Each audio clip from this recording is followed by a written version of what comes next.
Monster Hunter Stories 3 has no business being this hard to put down. I started playing just to check it out, and 8 hours later I'm fully locked in, hatching eggs, chasing rare variants, rebuilding habitats, and wondering how Capcom made a turn-based spin-off feel this much like peak Monster Hunter.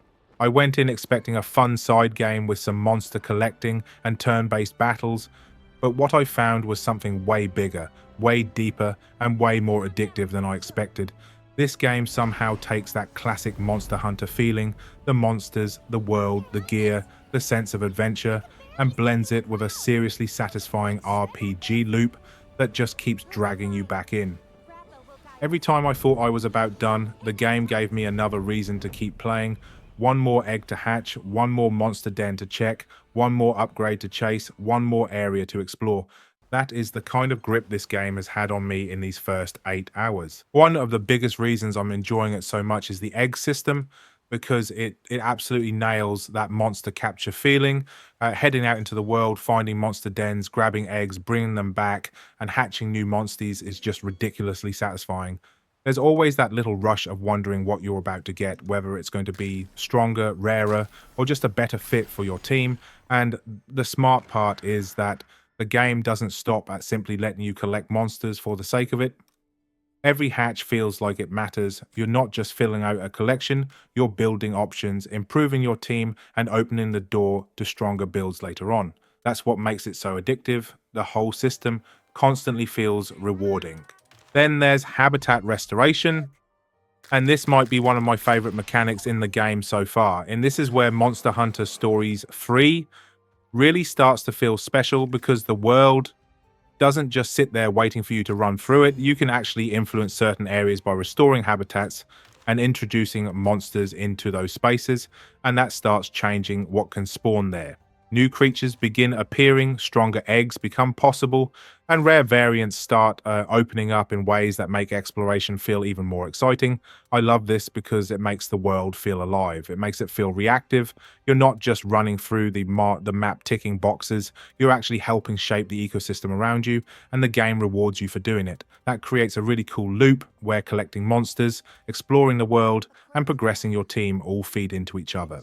The story has also been a really nice surprise, because even though this is a turn-based spin-off, it still feels like proper Monster Hunter. It's got that classic sense of adventure, that feeling that the monsters matter in this world, and that there's something bigger going on around you. Without spoiling too much, the setup is actually pretty strong. There's a strange crystal-like disaster affecting the world, conflict between kingdoms, and a more personal connection between your character and the monsters at the center of everything. What I like is that it gives the game real weight. It doesn't just feel like an excuse to move you from one battle to the next.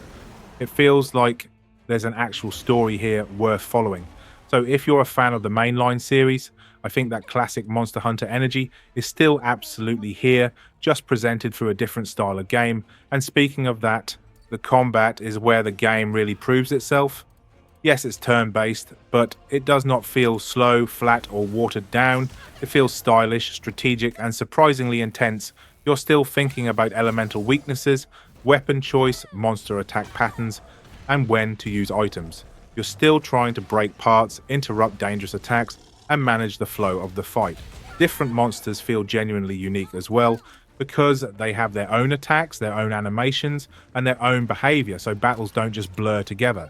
That gives every encounter more personality, and it keeps the combat fresh. Then when you build up enough energy to ride your monstie and unleash one of those huge kinship attacks, those moments just hit. They feel big, flashy, satisfying, and exactly like the kind of payoff you want in a game like this. I also really appreciate the modern quality of life features, especially being able to speed battles up. That should just be standard in every turn-based game now. It makes such a difference. When you want to push through smaller fights faster or keep the pacing moving, having that option makes the whole experience feel smoother. It respects your time, and that matters a lot in a game where you know you're going to be putting in a lot of hours. Exploration has been another massive highlight for me, because your monsters matter outside of battle too.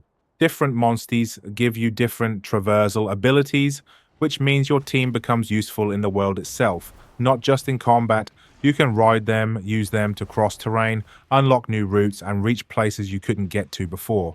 That sense of progression feels great because every new monster can change the way you interact with the world. It makes your roster feel like an actual toolkit for adventure. And the world itself deserves a lot of credit too because it actually feels worth exploring. It doesn't feel empty, lazy, or copy pasted. It feels like a world with secrets, routes, creatures, and reasons to go off the path.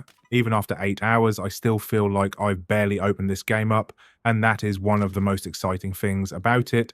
I've also been enjoying the teammate system. So far, I've picked up a good number of companions, and I like that you can switch them around pretty easily. It helps keep the adventure feeling fresh, adds variety to your party, and makes the whole thing feel more like a real RPG journey instead of just a chain of battles. That extra flexibility goes a long way and it makes the game feel even more alive. And I've got to give the game credit for how it handles the demo too, because more games seriously need to do this. Being able to play the opening section for free and then carry your progress over into the full game is such a smart, player-friendly feature. It means your time isn't wasted, and it makes trying the game feel genuinely worthwhile. That kind of thing matters because it makes you feel respected as a player, and honestly, more developers should take notes.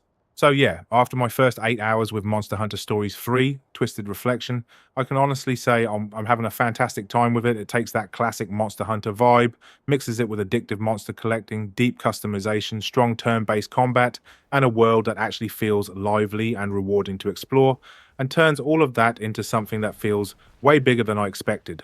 I'm playing on PC with a controller, and so far I can happily say it feels worth the money. I already know I'm going to be doing a follow-up later because this genuinely feels like one of those games that only gets better the deeper you get into it. If you're into monster capture games, turn-based RPGs, or you just want to see Monster Hunter do something different while still feeling true to itself, this is absolutely one you should try. And if you enjoyed this video, hit the like button, subscribe, and I'll see you in the next one.